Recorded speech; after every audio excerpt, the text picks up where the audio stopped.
How's it going, everybody? Mark Youngworth from We Are Change Oshkosh here. Lately, there's been a lot of talk in the alternative research community about directed energy weapons and HAARP.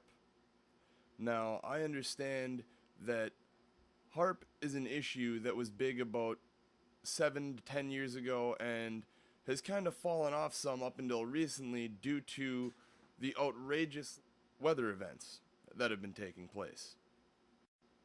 Since Dr. Judy Wood has been gaining ground in her research into directed energy weapon use on 9/11, and since a certain YouTube user by the name of DutchSense has been putting forth videos confirming HAARP affected weather, the researchers who have been looking into such energy weapon technology have been taking some serious hits, even from people within the so-called research community. So what I'm going to do now is go over the facts and set the record straight. Everybody knows what HAARP is, what they think they do, and a lot of people, most people in the movement talk about it. But to me, it's almost like Bigfoot. Something people talk about, nobody can explain. But let's talk about what HAARP can do. As I said, it's an array, a field of antennas. And what it essentially started as was 48. 6 in one direction, 8 in another direction, and these are 72 feet tall with a cross dipole. So they're a column going up and then a cross dipole going like so. And by firing these antennae in a very specific order, you can focus the radio frequency energy, concentrate it to a relatively small area, up in an area above the Earth's surface called the ionosphere. And let me explain sort of where the ionosphere is. You've got to look about 30 miles above the Earth's surface for the very beginnings of the ionosphere, and then it stretches out perhaps as far as 400 kilometers out into space and even further in the upper reaches of the ionosphere. When you look at the ionosphere as this layer around the Earth, and then if you think of the Earth as also kind of a giant motor that's spinning around, and with that comes magnetic field lines. And these field lines go from the southern part of the poles all the way up, and they wrap around, they come back in at the northern polar regions. And in these polar regions, where those magnetic field lines interact with the atmosphere and oxygen and nitrogen, you get the aurora borealis, or the northern lights. Or in the southern hemisphere, you get the equivalent of our northern lights. And it's where this energy is interacting with the atmosphere. Well, by using these naturally occurring field lines, you can actually manipulate energy coming off the ground, coming off of a field of antennas like what HAARP has in Gokana, Alaska, which is just 250 miles northeast of Anchorage. This facility that was built in the early 1990s has been advanced significantly. It started with 48 antennae. They now have 180 in the array, eventually 360. The idea is, again, to focus that energy. By firing this in a sequence, this array, you can create what's called cyclotron resonance, which would be visually seen as sort of a corkscrewing motion of the energy as it rolls up into the ionosphere, getting more and more concentrated as it goes. Just the opposite of the way radio frequency energy generally works when it comes off of a broadcast antenna where we hear radio programs today. What happens in that case is the energy starts out concentrated, spreads out very, very rapidly in the same way that light from a flashlight spreads out very rapidly. They follow the same basic principles in physics. But as with light, it can be concentrated in the form of a laser, where that light is concentrated and very, very powerful at far distances. The same is true by analogy with radio frequency energy and the HAARP array. That's what makes it so much different than anything else on the planet. The upper limits of the array in terms of effective radiated power, which is not the input power, but it's the effective radiated power, how that energy actually relates in the environment. In this case, the desired level is 1 billion watts of effective radiated power, a huge amount of energy.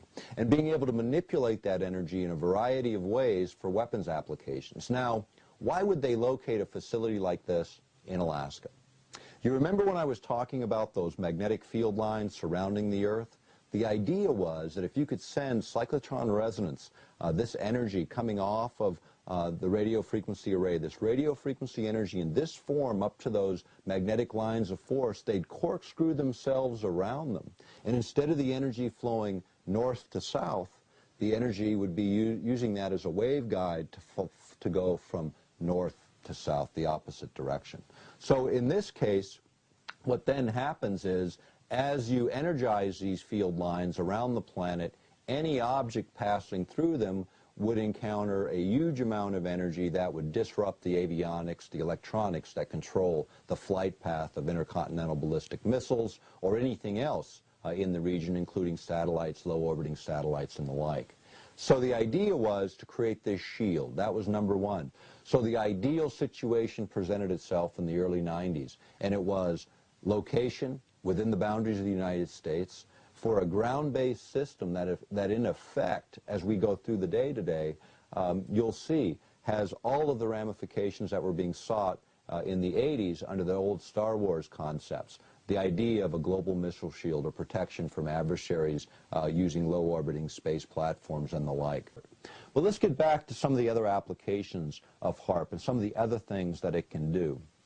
One of the other applications that came up early on was the idea of what's called earth-penetrating tomography.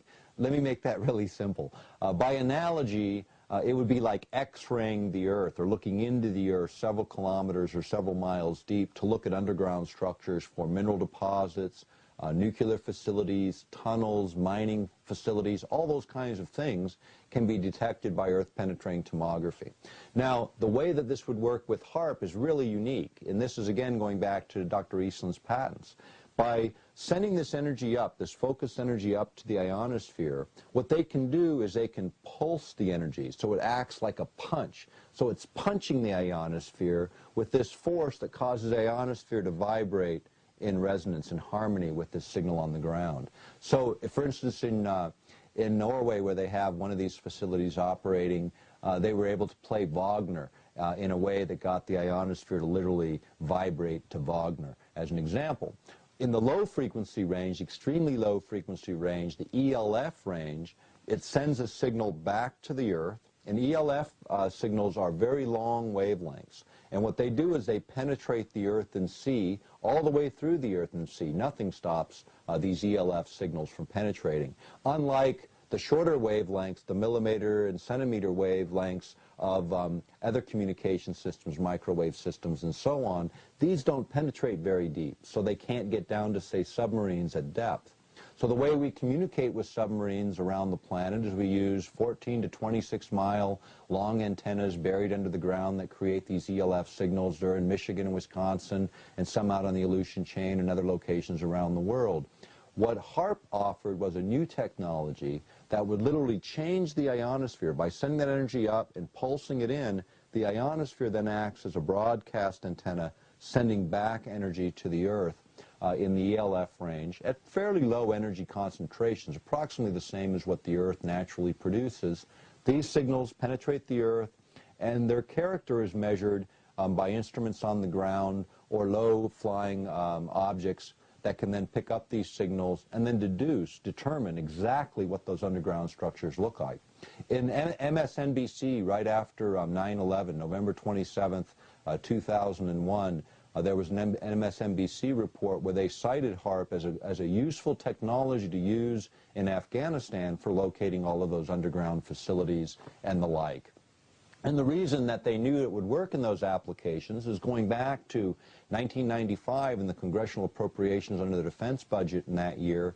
They appropriated $11 million to HAARP to test just that application under the caveat that if it didn't work for earth-penetrating tomography, or they didn't test that application, it wouldn't get any more funding. Now, they tested the application, and on a program on the ionosphere, on a show called Horizons, aired on BBC TV, a professor from the University of Maryland, Professor Papadopoulos, actually talked about the results of the earth-penetrating tomography test with HAARP, where they were looking at underground mining facilities in the area surrounding Fairbanks, Alaska, and were able to determine with 99% accuracy the location of those tunnels when comparing them to the actual maps and surveys of those underground workings. But the point of the matter is, that technology is not being used for mineral exploration today. It's being used primarily for military applications, as is the case with HAARP. Over the years, HAARP has created, quite a lot of controversy. In fact, when you look on, if you do a search under HAARP, HAARP on the internet, you'll find thousands and thousands of sources and documents and materials. Some of it pretty outrageous, quite frankly, and some of it right on target.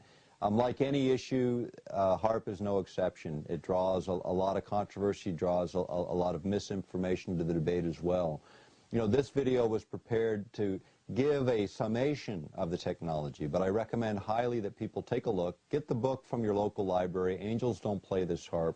There's over 350 sources cited in that book that validate all of the things that we've covered today. Take a look. When you're looking at these kinds of issues, big issues that can literally change the face of the planet, look deeper. Make sure that the facts are there. Make sure the information is there. I'm not saying HAARP doesn't exist. Obviously it does. We've seen the array of antennas.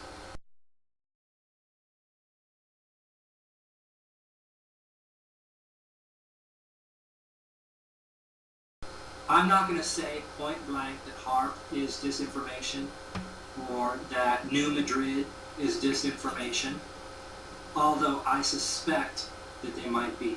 I'm not saying HAARP does not exist. Okay? For instance, I've got a marker right here. Okay? I'm not going to kill somebody 100 miles away by pointing the marker at them. Okay? So to say I have a marker, that's true. To say I'm going to kill somebody with it, that's disinformation. Okay? So here Harry's claim is that HAARP exists, but it does not do the things that they say it can do. Basically, he is saying that it exists, but it cannot control the weather, and it cannot affect people's emotions and thoughts, and it cannot cause such things to happen as earthquakes. Let's look into this a little bit, shall we? There's a couple of other applications of HAARP that I want to talk a little bit about. The first one, and these are the two probably the most controversial areas of HAARP. The first one deals with the idea of manipulating weather systems. And this is a very important issue because, again, you're dealing with concepts that have been attempted over the years. In fact, these days you've actually got the United States Congress, two bills pending, one in the Senate, one in the House, to create a commission for review of weather modification technology because commercial interests are now advancing them along with other militaries from around the world. So you've got economic interest interested as much as the military in controlling weather outcomes and climate outcomes for obvious advantage and reasons. If you take it a little bit further and you start to look at this whole concept of using a system on the ground to aggravate the ionosphere. Now, what else happens when that lower atmosphere rushes in? You also change pressure systems in the immediate region in terms of lows and highs and the way those pressure systems work and the way in which jet streams flow. By altering the flow of jet streams, by altering the way the atmosphere is located within an area, that's where you can get these huge problems. Back in the 1977, the United States ratified a treaty where we agreed to not use environmental manipulation as a weapon of war, whether it be to create earthquakes or tidal waves or volcanic eruptions or disturb the weather. All of these things were restricted under that treaty when they involved national boundaries or crossing national boundaries. Like most U.S. treaties, the exemption is for domestic use. The treaties we sign with all these other countries have a clause within them that allows use of the technologies that might be forbidden against another country to be used within the boundaries of your own country. We continued our experimentation within the United States. The idea now that we can modify weather to large degree is something that's not just unique to the United States. The Russians, through private companies, have offered, according to New York Times articles, have offered that service to other governments to help with weather-related problems and issues. The idea also, the last three Secretaries of Defense, including the present one, have all called for the abandonment of that environmental treaty, primarily because the technologies have advanced to the point where controlling the environment for warfare applications becomes incredibly useful, also for waging covert warfare. the idea of denying a country its rainfall for its agricultural production at the same time you have an embargo ongoing would be the kind of act of war that you could plausibly deny and yet have a devastating effect, even a greater effect than the traditional bombs and bullets. And this really gets into the essence of what's behind HAARP and technologies like HAARP.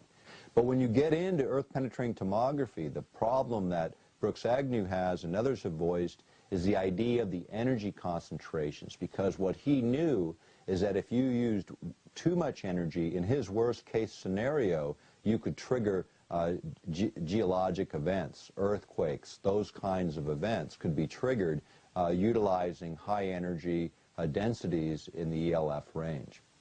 In fact, there was a DOD news briefing. It goes back to April 27th, 1997, and it was at the University of Georgia, and it was Secretary of Defense William Cohen. He was commenting on weapons of mass destruction. Remember, that's way before 9/11.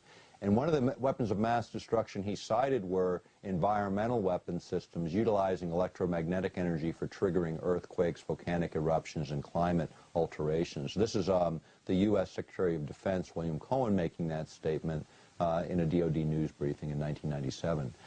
Now let's go back for a minute to the work of Dr. Ben Eastland. You know, when he originated this concept, it was a long time ago. You know, you're now going back to the late 1980s and the 1980s through the early 1990s. You know, technology's advanced dramatically since then. And Dr. Eastland hasn't just been sitting around either. You know, he's got other projects he's been working on that are quite interesting. And one of those recently, in fact, in October of 2005, he presented a paper at Penn State on weather modification utilizing gravitational waves. Now, what's important about this paper, extremely important about this paper, is that it talks about being able to modify weather using 1,600 times less energy than was anticipated for weather modification applications using HAARP.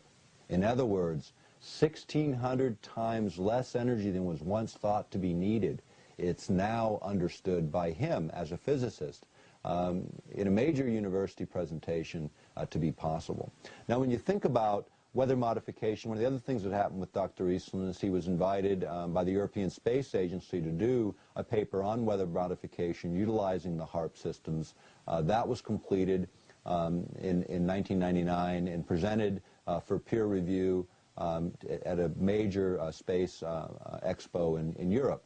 Coming off of that paper, FEMA and NASA contracted with Dr. Eastland to prepare a paper utilizing space-based technologies, satellite-based technologies for weather modification applications. And one of the things that he saw and that he mentions in both these papers is, for instance, being able to affect tornadoes. And the idea of tornadoes, you know, you have a warm front coming into contact with a cold front, and when they come together, you get a shearing force that causes that twisting action where you get the tornado formation.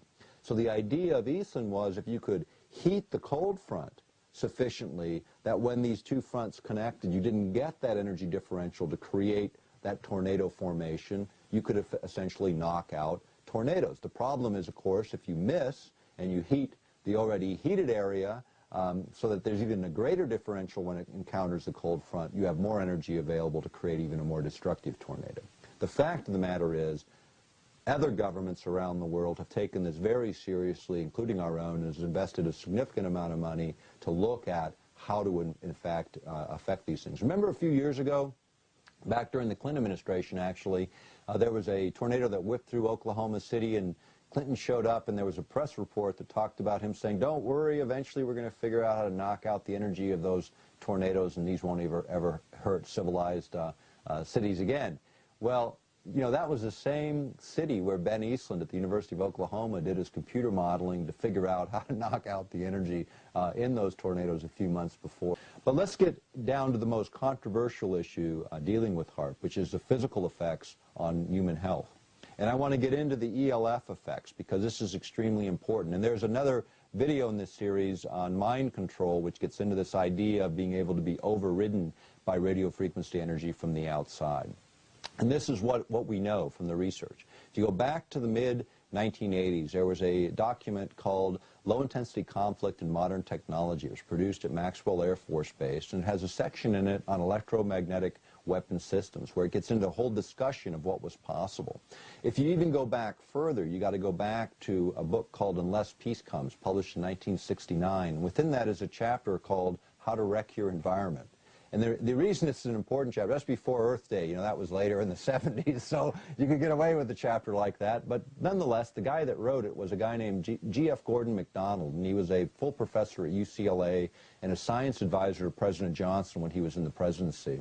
And he had written back then that if we could ever figure out how to electronically stroke the ionosphere in just the right way, we could return a signal to the Earth that would literally manipulate the behavior of people over huge geographic areas. That was G.F. Gordon MacDonald's ideas going back then. But in 1969, we didn't have a way to electronically stroke the ionosphere and create that kind of returning signal. Later, in a book by Zbigniew Brzezinski, it was a book called Between Two Ages, and in this book is a reiteration of G.F. Gordon's ideas about, again, being able to electronically stroke the ionosphere and return a signal to the Earth. In this particular book by Brzezinski, and Brzezinski, for those who don't remember, he later became National Security Advisor to President Carter. At the time he wrote the book, he was a professor and researcher at Columbia University. But here's this idea. Now, how do you electronically stroke the ionosphere? That's exactly what HAARP does. But what kind of signal returns is what's relevant. And here's why. When you think about energy, most energy passes through us, and we have huge amounts of radio frequency energy passing through us right today. You know that nature creates a certain amount of radio frequency energy that has always been here, but man creates 200 million times more radio frequency energy than what nature creates. So that surrounds us. We're literally surrounded in that soup, and that's just radio frequency energy. When you think of that whole electromagnetic spectrum, there's a whole lot of other energy that man's created that surrounds us as well. But the human body is really unique. It's like the ultimate tuner. Most energy passes through us like static between the stations. You know, when you're going through the radio stations and you're looking for that favorite channel, it's when resonance occurs between the receiver and the transmitter. That thing sending the energy, the radio station, to the radio receiver. When they're in harmony, you get a nice clear signal and you get your station. The same is true by analogy within the human body. And this is what the military research has shown, is that you can affect everything down to a molecular level if you understand enough about the physics of the body and the math of radio frequency energy's relationship to it. You can manipulate radio frequency energy to affect the body. Talking a little bit more about, you know, sort of what happens within the brain and how ELF signals, extremely low frequency signals, might interact. If you look at an EEG and you look at what the brain is actually doing, you look at those patterns, what we know is that the brain exhibits predominant brain waves during certain times and during certain activities. In your very deepest states of sleep, for instance, it's 1 to 4 hertz or pulses per second of the predominant ELF frequency within the brain. In that sort of middle stage of sleep where you're actively dreaming but you're kind of consciously awake at the same time, this is the theta range, approximately 4 to 7 hertz or pulses per second. 7 to approximately 11 or 12 hertz is the alpha range. This is where you are when you're in that zone or ideal place for learning and doing art and that kind of activity. The beta ranges get into where you're actively listening and participating all the way up to agitated states. And what we know is that any external signal, whether it be flickering light, or whether it be binaural beat created by sound, or whether it be electromagnetic energy being pulsed through the body, or radio frequency energy, all of these things at the right pulse rates can override normal brain function and change the way our brain chemistry then looks, because it starts with the energy interactions that then create the chemical reactions that then create changes in our behaviors. So the idea of accidentally triggering these kinds of events or deliberately doing it, as was discussed by Zbigniew Brzezinski and MacDonald, the idea that you could literally do this and affect 70 or 80% of the population within a large area. HAARP can do this as a side effect or a deliberate effect, based on the science and research done by the military in developing these technologies. It's not one of the stated goals of HAARP, but it is an issue that needs to be looked at, and one that Russians and Europeans have begun to raise concerns about, because their research also shows exactly what we're saying is in fact the case. So you've got, when you look at HAARP, a very versatile instrument, from earth-penetrating tomography and earth imaging affecting weather systems, affecting communications, over-the-horizon radar, global shielding. All of those applications, for obvious reasons, people can see strategic advantage. Now, I don't have to tell you. You can look around at your friends on Facebook, and you can see all the postings about HAARP, about New Madrid, about all this other stuff that nobody can prove. Harry claims that these are things nobody can prove. So let's take a look at a YouTube channel by a user named DutchSense. Check out his work and its ridiculous consistency. Dutch very frequently predicts many HAARP-related weather events by looking at the radar, picking out what are called HAARP rings, which are radar anomalies that show up as what are essentially perfect circles, and at the center of each ring, within 24 to 48 hours following the appearance of the ring on radar, the center of the ring area will receive severe weather. Let's take a look.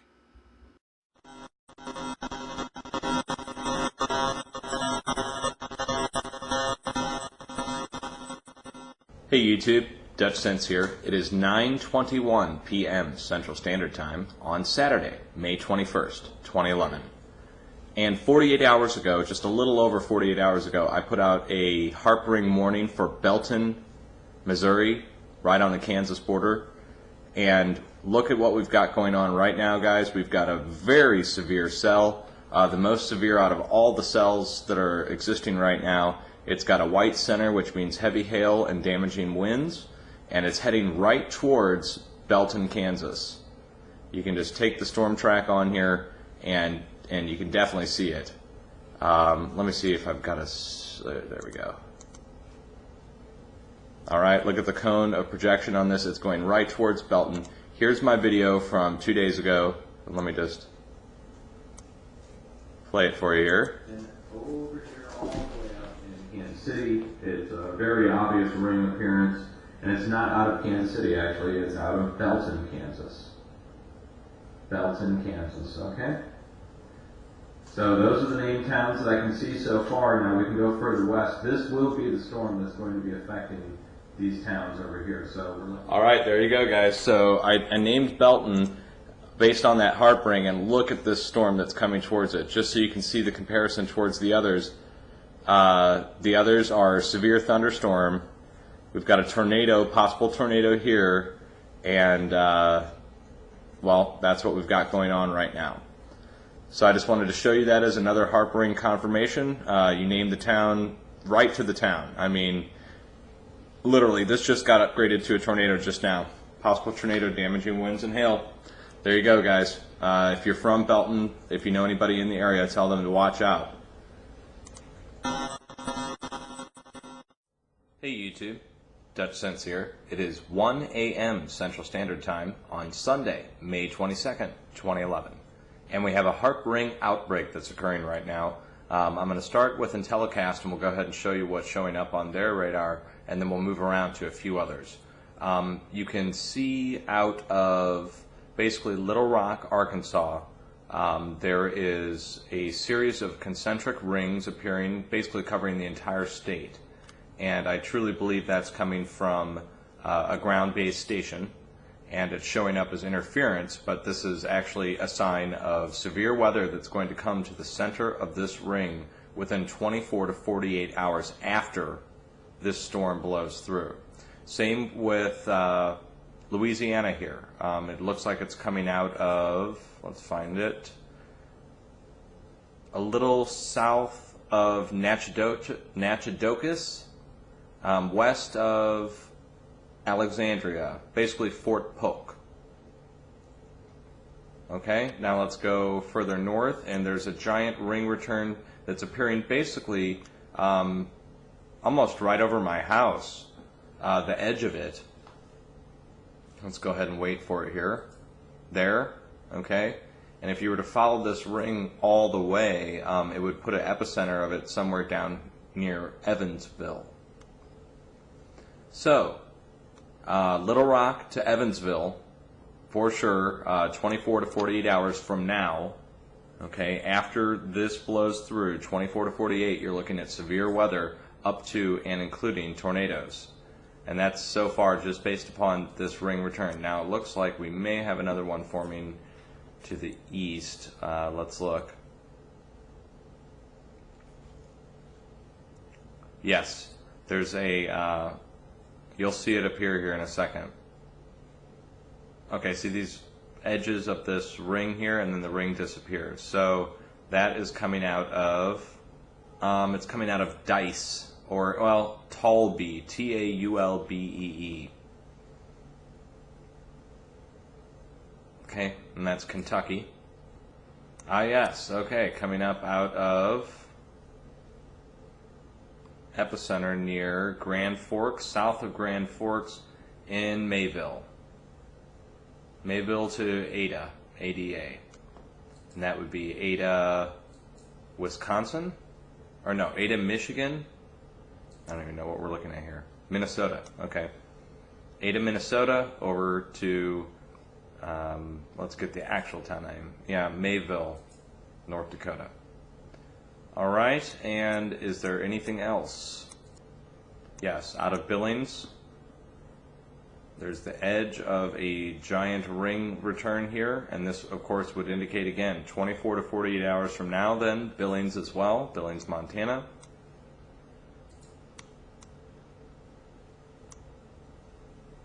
And out of, now one forming around western Missouri with an epicenter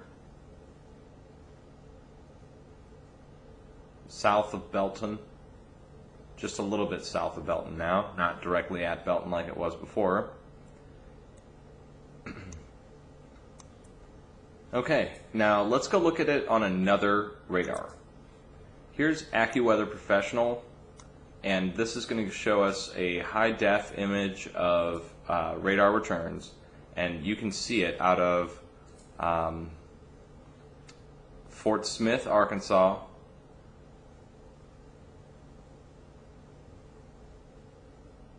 Springfield, Missouri, St. Louis, Missouri, Pittsburgh, Pennsylvania,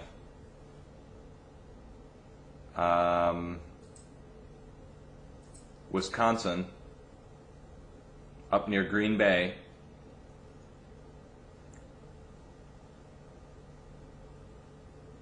any others? Ah, yes, Des Moines, Iowa,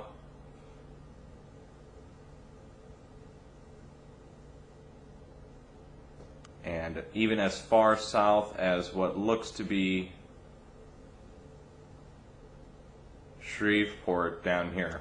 Let's look at it on another radar image. This is the actual NEXRAD radar site from an EDU, and this is base reflectivity, so we're seeing the moisture in the air. And here's southern Missouri. This is where you're looking at here, southern Missouri. Arkansas is where the green is right now, and the storms are passing through Little Rock. I just wanted to see what was happening on here, and of course you can see it.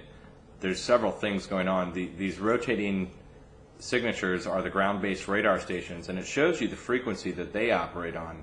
And so you can just see, you can imagine that the weather modulation systems are operating on a different set of frequencies, but they're doing the same thing, but on a higher or lower frequency. And as they tune up or tune down, it goes through the radar band and it gets picked up. And the station is most likely right next to the ground-based Doppler station. So they're getting roughly the same diameter, same radius, same power source maybe. So there you have it. Let's go back to IntelliCast and take one more look at it so you can see it for a really good shot.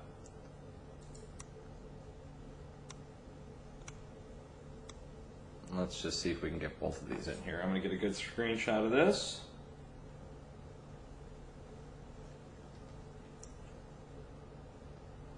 Okay, one more time. All right. Hang in there, folks. Keep an eye on the radar, but just remember the names of these towns. Little Rock, Arkansas. Natchitoches down to Alexandria, over to Fort Polk, Louisiana. as far south as San Antonio, northeast through St. Louis, Springfield, Missouri, and let's jump over to the, yes, here's a shot of all the low pressure systems, but let's jump over to the AccuWeather one more time, and Pittsburgh, Pennsylvania, Green Bay, Wisconsin, up in northeastern Wisconsin, Omaha, Nebraska, Des Moines, Iowa. This whole section right here, 24 to 48 hours from now, guys, severe weather. And that's indicated by the large number of signatures. And keep an eye on those specific towns that I named, and you'll see that several of them are going to get hit directly with the hardest part of the coming storm that's not yet even formed yet. This is going to get drawn up, and whatever gets pulled down this way, whatever it decides to form, is going to hit those towns. Most of them, most likely. Today, it was all of them. All of them got hit. Everyone that was named over the past 2 days got hit with the hardest part of whatever storm was coming. All right, hang in there, folks. Hey, YouTube. Dutch Sense here. It is 5:13 p.m. Central Standard Time on Sunday, May 22nd, 2011. And 24 hours and 48 hours ago, several of us put out HAARP ring videos letting everybody know where we were seeing the rings and to expect storms, severe weather in the ring affected areas. And it was to be with this giant low pressure system that keeps pulling up these different bands of moisture kind of in a haphazard random way. And so I just want to point out to everybody, I'm going to put the videos down below. There's too many to name and it'll take forever for me to do this. So if you really want to know which ones were named and which ones were hit, I think we're over at 85%, 90% hit rate on this now, on this storm particularly. We named at least, I don't know, 10 or 15 specific cities that were going to be getting the hardest portions of this storm. And just for instance, like Green Bay, Wisconsin was named. All right? Look at what's going right over downtown Green Bay. The hardest part of this northern band, literally there's just one here, and one here, these 3 points, and the hardest points are going right over Green Bay. Further to the south, St. Louis was named, right over the St. Louis airport and right basically north of downtown St. Louis. We named Springfield, Missouri, down into Little Rock, and here's Springfield is right here. And of course, Little Rock is right here, so we're within just a few miles on each of those. And then Dallas was named, and San Antonio is named. Now, it looks like these are going to get drawn over to San Antonio. We'll see on San Antonio. Dallas, it's in the crosshairs for this evening. Also, in eastern Kentucky, let's see, I think it was Mayville. Where is Mayville? Maysville, and I said Maysville down to Beattyville. Here's Beattyville,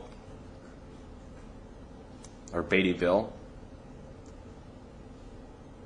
Okay, and again, so that area is getting a large portion, and then I said up to Pittsburgh. Pittsburgh had a ring yesterday, and this is going to be going right into Pittsburgh. So there you have it, folks. Watch the videos if you'd like to see the full forecast and what was predicted and what actually has come to fruition as of 5:15 p.m. Central Standard Time on Sunday. All right, hang in there, folks, and keep watching the radar. Let me know if you see any other rings, and we'll get it out there for everybody so they can prepare. Hey, YouTube. Dutch Sense here. It is 1:07 a.m. Central Standard Time on Monday, May 23rd, 2011. And Joplin, Missouri got hit today with a major tornado, and it killed 24 or more people. And here, I'm going to go to the original video here and show you guys what's up. On the 22nd, okay, or actually on the 21st, the night of the 21st, right into the 22nd, right at midnight, I recorded a video where I'm circling in on the area of from Little Rock all the way up to Springfield, Missouri. Okay, and you can see the ring returns in a second here. Okay, I mean, there's one here, there's one down here coming out of Kansas City. There we go. So there's one here and there's one here, and Joplin, Missouri lies right in the middle, and then of course one appears over St. Louis. And let me full screen this. Okay, so Joplin, Missouri is right here at the edge in between these three rings. Now, I did not name Joplin specifically in the video. I did not name that.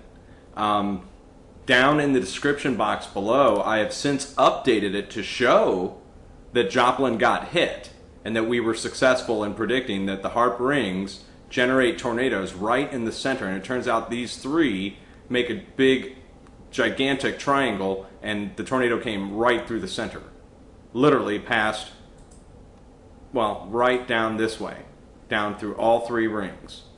So that's what my intent of showing success was. So, you know, when you go down below this video, I've updated it and I showed it. I don't know what else to say other than we were successful in predicting on Joplin. So that should address the naysayers who are trying to say I came in and added it later. I didn't add it later. I think you're misunderstanding what I was saying. That I already had went in and updated my success and was showing you guys. So that should settle it. But there you go. The center of the HAARP rings got hit. Right on. So if you were to draw a line through the center of where this storm track actually went, it went down right through it. Literally, right through the center. And then further on over, it's gone down to the southeast, and now it's going through the other rings that appeared further down the line. So there you go, guys. Just keep paying attention to the radar, and it was a successful forecast for all those involved, those of you who told me, etc. And thank you so much, and just keep watching out. And don't listen to the trolls and naysayers, because they're really trying hard to find reasons now not to believe. And so they're going to do everything they can to try and trip you up and trick you up. And so that's something to keep an eye out for from these people. And it seems like there's a certain group that's pushing that. You know, I'm just willing to go wherever it leads me when it comes to figuring out what's happening here. I'm not precluding anything. I'm not saying anything can or cannot exist, because unless you're a HAARP expert, unless you're actually working at one of these stations, etc., and even then. So no one person can be a complete expert on this subject other than to do these forecasts, watch and keep track of which places rings form out of and which places get hit with the storms. And this is not regular background clutter, radiation, whatever you want to call it. It's just really, honestly, we're witnessing a new type of weather manipulation, and it's being picked up on radar. Here, Dutch Sense specifically makes mention of having problems with trolls lately, and people really trying to find reasons not to believe. Dutch even mentions that there seems to be a specific group of people leaving comments on his videos and trash-talking his work. This would go to suggest that Dutch Sense, an energy weapons researcher, is having his information suppressed.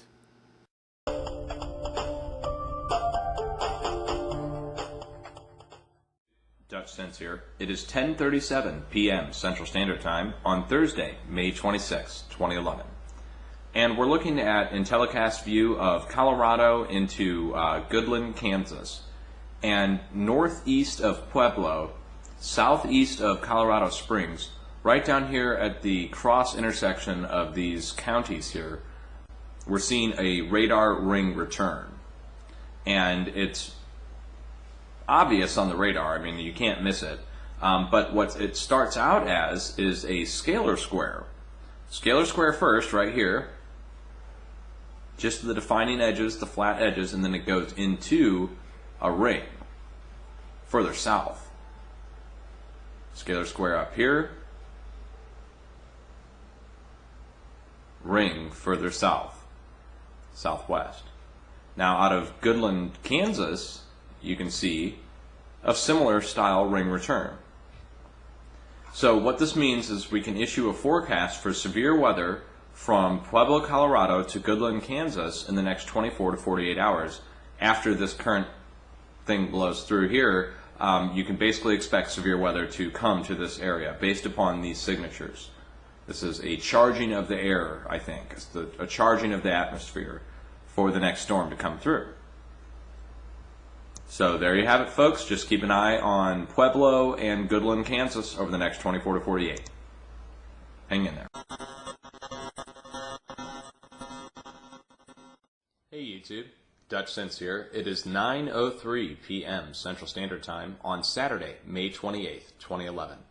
And roughly a day ago, there was a series of ring and scalar squares that appeared out of basically just east of Pueblo, southeast of Colorado Springs, right here, okay, where my mouse is, and up here in Goodland, Kansas.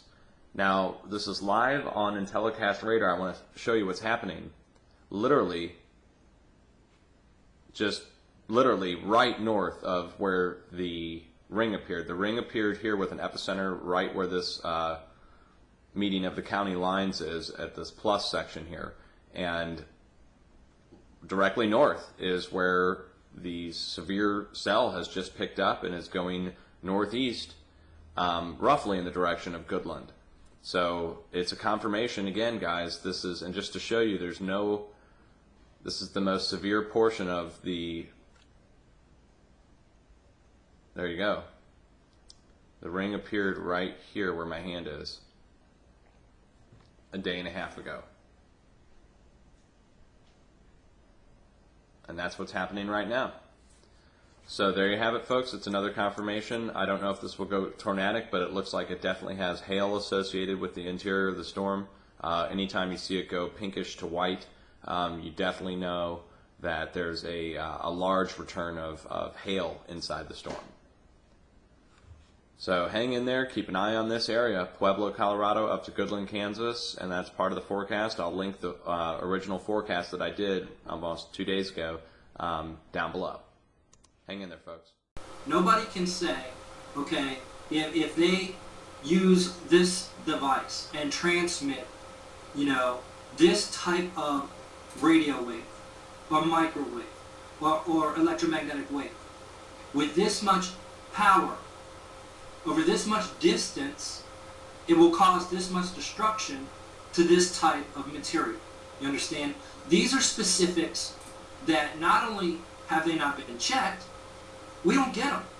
We don't get them. The specifics do not exist. And this is what they did actually in a study sponsored by the Air Force. The study was at the University of Utah. It was completed in 1985, and it was under the auspices of the Science Advisory Board to the Air Force, and it produced what's called the Radio Frequency Dosimetry Handbook.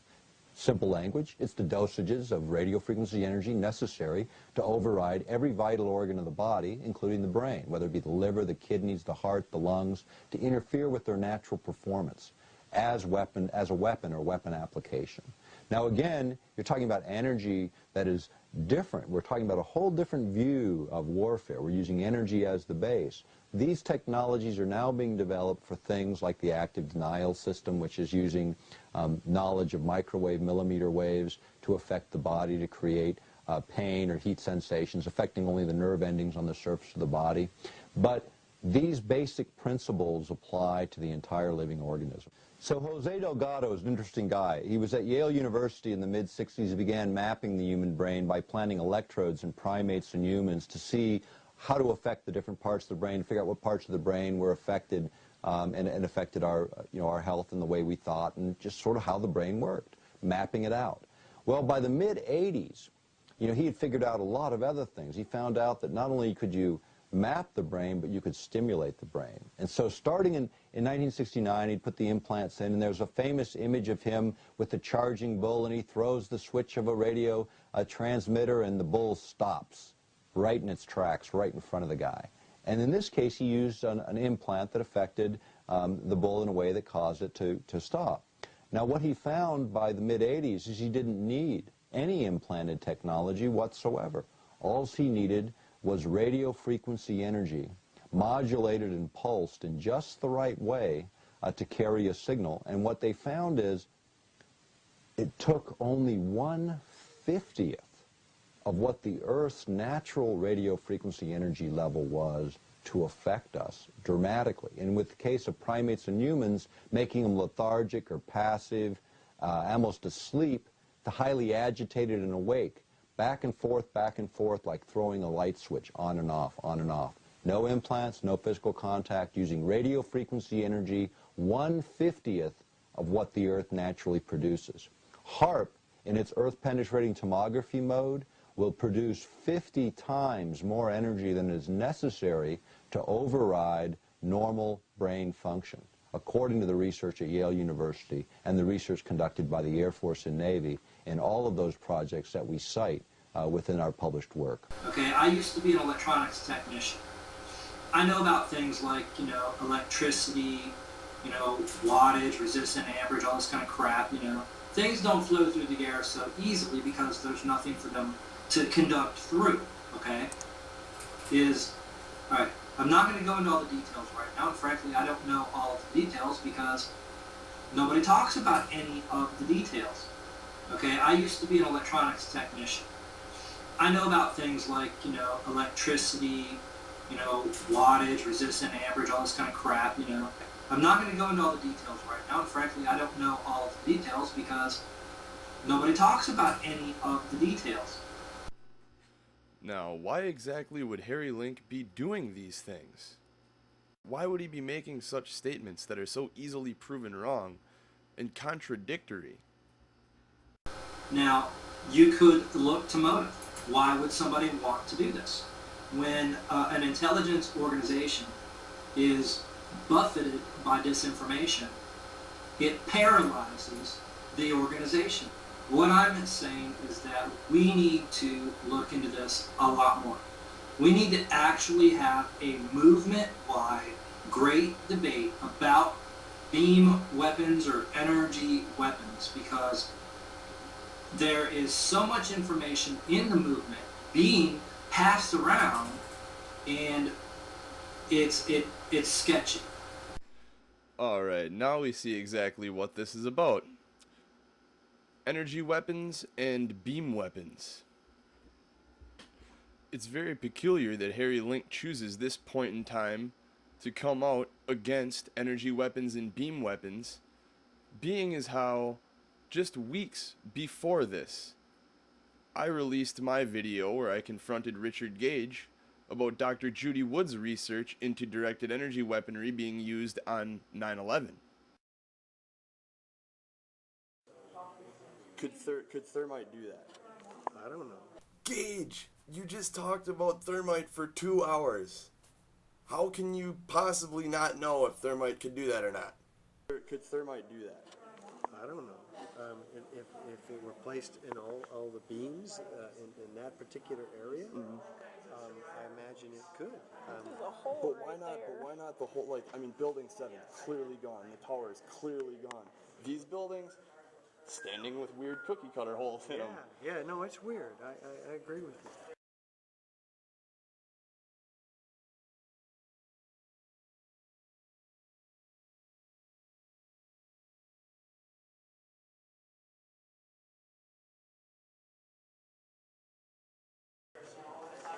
That's just more like the same kind of stuff. There's climbing in a building, and then the cars. The cars are Richard Gage. something else that I. Kareem? Kareem? Kevin's son. You're Kevin's son? Yeah. Oh. Fatma? Fatma. Yeah. You're her son. No. What goes on here is outstandingly suspicious and weird. Kareem Barrett, Professor Kevin Barrett's son, comes over and interrupts my interview with Richard Gage. Kevin Barrett is another outspoken member of 9/11 Truth who's a former professor at the University of Wisconsin-Madison who allegedly lost his tenure for standing up for the issue of 9/11 Truth. The problem I have with Mr. Barrett is that he does not seem to want to go into certain issues. As well, I know that Kevin Barrett, as I have met him in the past, has raised his son to be more respectful and courteous than to interrupt an on-camera interview. My only conclusion on this matter can be that Mr. Barrett, who was within earshot of my conversation with Mr. Richard Gage, purposely sent his son over to interrupt and run interference on my interview. No, I don't have an explanation for that car. Okay. You know, I don't know what happened to it. Assuming it was here, you can see that it sustained incredible heat. Now, some of these cars, this toasted, where they're not so warped, that would be explained, I would think, by falling molten iron droplets, which is what you have. Right. That could be But responsible. this is blocks away. Why'd you do that for? Well, like most of the photos of the cars, these cars are blocks away from ground zero. Yeah. These are like, that's all warped and ridiculous. Like, Yeah, I what? know. Thermite's not going to be doing that. Right. I mean, that's, you know, like, that's what I figured. That's weird. So I'm like, you know, I didn't know if you guys have seen this stuff. No. But like in I'm this, not going okay, to like speculate about it. paper, I'm like, curious. this is just burning and like destructive, but like the paper is just kicking it. Yeah.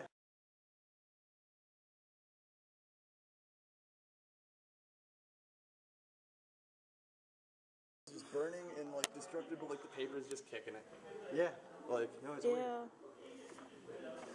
more destroyed cars. Like that one, like half of it's toasted and the other half is perfectly fine. And like on one of them, it was like, you know, a distance from wheel to wheel. One wheel was destroyed to the point where it was like basically gone, and the back wheel was still there, and the tire was inflated, like full inflated tire.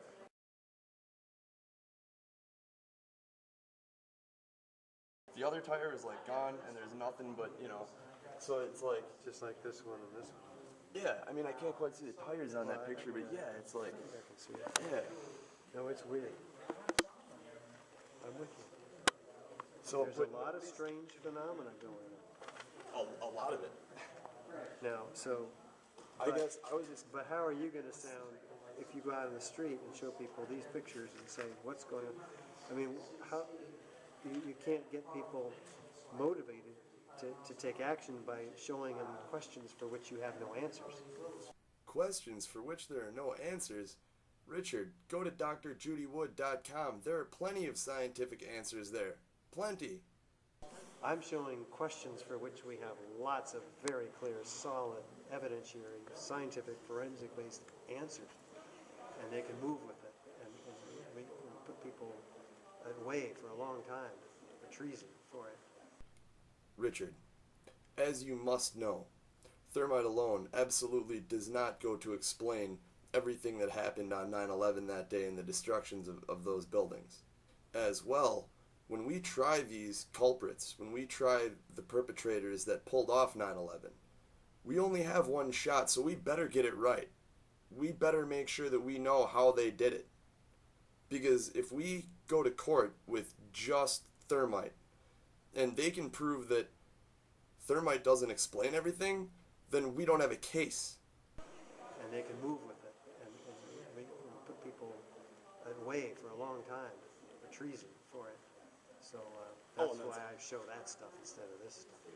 Okay, so you've seen these before, you haven't seen these before then? I've seen it. Okay. But that's not what you said earlier, Richard. I didn't know if you guys have seen this stuff. No. You've seen these before, you haven't seen these before then? I've seen it. Okay.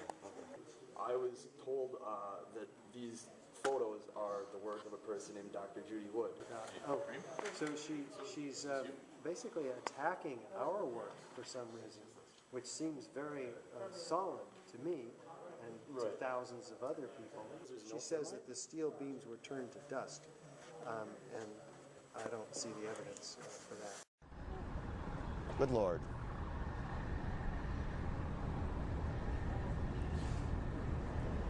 There are no words.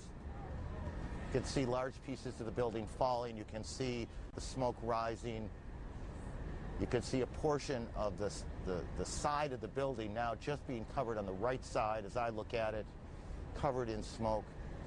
And there is also another reason I find it very peculiar that Harry Link is coming out against energy weapons and weapons such as HAARP at this point in time. Because right now, what's been going on? You keep track of the news cycle, And they're pushing the alien agenda, the extraterrestrial UFO agenda, very, very heavily, and they have been for quite some time. Now, it's well known in the research community that they may very well be getting ready to orchestrate a false flag alien invasion or contact.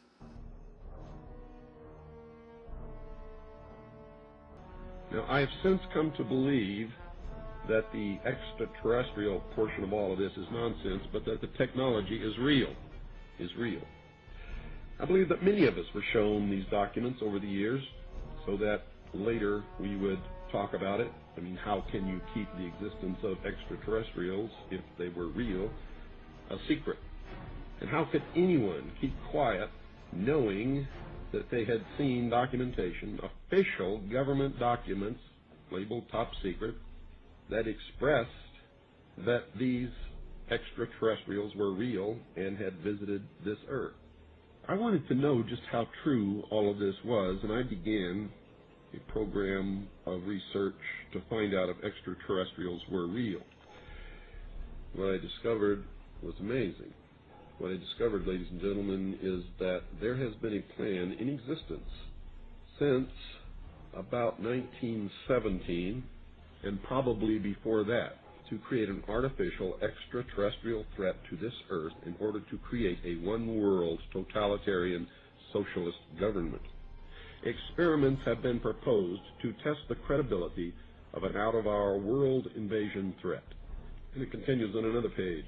Nevertheless, an effective political substitute for war would require alternate enemies, some of which might seem equally far-fetched in the context of the current war system.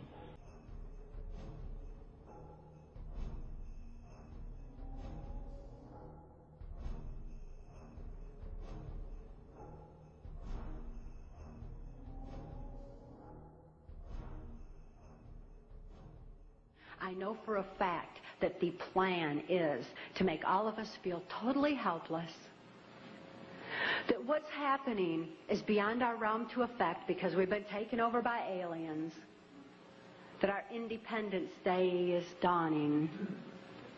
So beware of that. Understand that those criminals have been keeping information and technology from us under their blanket of national security. They are 25 years ahead of us at least, technologically. Can you imagine what they've got now? The logo of the X-Files is "The truth is out there." The truth is out there. I'm going to paraphrase. The truth is in here. We are here today to disclose the truth about a subject that has been ridiculed and questioned, denied for at least 50 years. The men and women who are on this stage and the some 350 additional military intelligence witnesses to the so-called UFO matter and extraterrestrial intelligence can prove and will prove that we are not alone. Now, it's well known in the research community that they may very well be getting ready to orchestrate a false flag alien invasion or contact, and in doing so, I personally believe that these weapons that they were using on 9/11, such as the directed energy weapons, and these weapons such as HAARP, I do believe that these weapons will be directly and intimately involved in the false flag alien invasion and or contact. Why do I say this, you might ask? Again, as we advance this revolution in military affairs, which is this concept of warfare emerging here in the beginning of the 21st century and at the end of the last century. Now, that concept essentially came from a paper written in 1989 by the U.S. Army War College, and it was a paper that was called The Revolution of Military Affairs. And what it said is that the technology was changing so dramatically. They equated it with the change that happened when gunpowder was introduced to Europe in the Middle Ages, or when atomic weapons were introduced in the middle of the last century. That's the kind of revolution taking place today, using energy as the base of the science. Not bullets and bombs, but speed of light technologies, from high-powered lasers to particle beams to HAARP systems. These are the systems of the 21st century, and here's what we have to consider.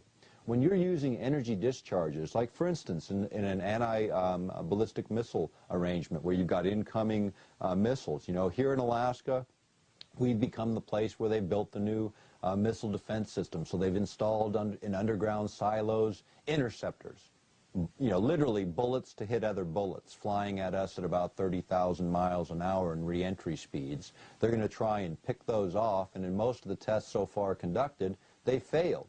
The reality is they won't use conventional warheads to knock out these craft. They're going to use space-based laser systems that are being developed, other energy-based systems. And the reason we know this is because you have the ability to, number one, target with precision. These weapons, when they fire a laser or a particle beam, they travel at the speed of light, 186,300 miles per second. That can literally go around the planet 7 times with time left over in less than a second. So being able to target, say, an intercontinental ballistic missile, you'd literally be able to knock it out of the sky before it ever left the launch pad with this type of technology. That's where missile defense is going in the 21st century. The interceptors are the party line for the public.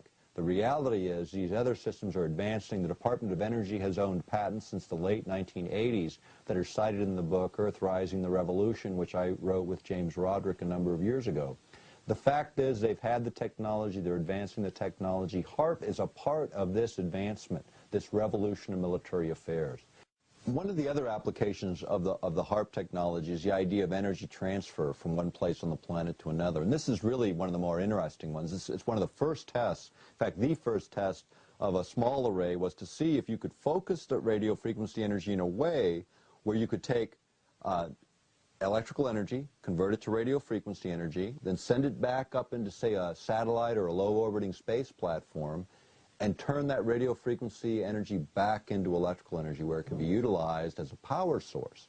Now, why this is important, as a power source, if you think about it, low-orbiting space platforms, if you could put these low-orbiting space platforms around the planet to utilize energy-based technologies like space-based lasers, you could get closer to your targets, but you have to have a fuel source. You can't just keep sending shuttles up there with energy. You have to be able to get the energy to those low-orbiting space platforms. And what they figured they could do with HAARP and systems like HAARP is keep energized space platforms for up to 10,000-hour missions. So literally, indefinitely, keeping objects afloat by continually feeding them the necessary energy they need to recharge and maintain their power levels. Well, there you have it, folks. Floating space platforms, infinitely charged with energy and armed with lasers. What exactly do these holes look like they were cut with to you? Lasers from space. Now, I am not going to say point blank that Harry Link is disinformation. I am not saying Harry Link does not exist. I don't know for sure if Harry Link is disinfo, although I suspect that he is. What I am saying for sure is that directed energy weapons do exist, and the powers that be clearly do not want us being aware of them and their capabilities. I am saying that the bloodlines that run the planet are planning a false flag extraterrestrial event, and that has been very well documented. I am saying do your research and don't believe anything until you investigate it thoroughly for yourself. And most importantly, I am saying don't believe the deception when they tell you that the aliens are here. In another video I'll have coming in the future, I'll get into what exactly aliens are and decipher the truth from the lies of the abduction phenomena. Until next time, God bless all who have the heart to share this information. If it weren't for those of you with the determination to do so, all my efforts would be useless.